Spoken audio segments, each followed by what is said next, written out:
Polka. Chaque photo a son histoire. Oui, c'est ce qu'on appelle un petit pain de réalisation, c'est-à-dire que je devais désannoncer la musique de Benito González et qu'en fait, le jingle est parti tout seul. Ça arrive quand on remplace au pied levé Laure, elle sait mieux faire ça. Oui, voilà. Mais c'est comme ça, le ton est donné. Exactement. C'est vendredi, jour de la photo dans les matins de jazz. Et avec nous ce matin, Alain Genestar, le patron de Polka Magazine. Bonjour Alain. Bonjour Mathieu. Et il y a un sujet incontournable aujourd'hui quand on parle de photojournalisme, les images des attentats du 11 septembre 2001 qui ont fait 2977 morts. Ça fera 20 ans demain. Et dans le dernier numéro de Polka Magazine, Alain, vous consacrez de grandes pages au 11 septembre et à ces photos qui sont gravées dans notre mémoire, avec d'abord cette photo de Steve McCurry, prise à Manhattan il y a 20 ans, quand soudain, l'effondrement des tours. Il est 10h28, la deuxième tour s'effondre. Steve McCurry est monté sur le toit de son studio, à Washington Square, et il photographie. On republie ces photos, des photos de la stupeur, de l'effroi.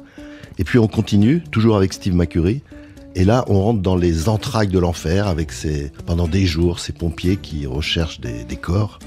Et le portfolio se poursuit avec un autre grand photographe, Joël Meyerowitz. Lui, il va passer 9 mois avec les pompiers, puis avec les premiers ouvriers. Et là on pénètre dans ce chantier dantesque jusqu'à cette image qui est très émouvante.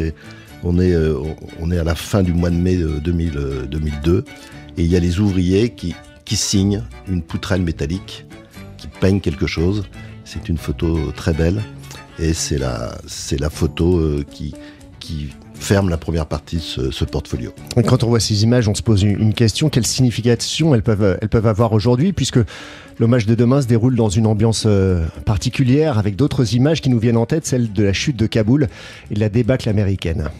Oui, alors on consacre 16 pages à cet anniversaire étrange, vous le dites.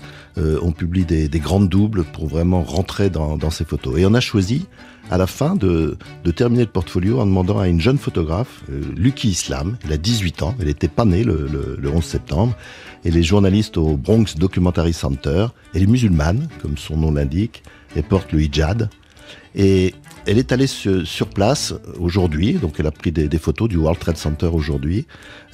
Pour elle, c'est un lieu de promenade, mais elle respecte cet endroit. Et ces phrases, vous savez, on l'a interviewée, c'était au mois de juillet, donc bien avant la chute de Kaboul.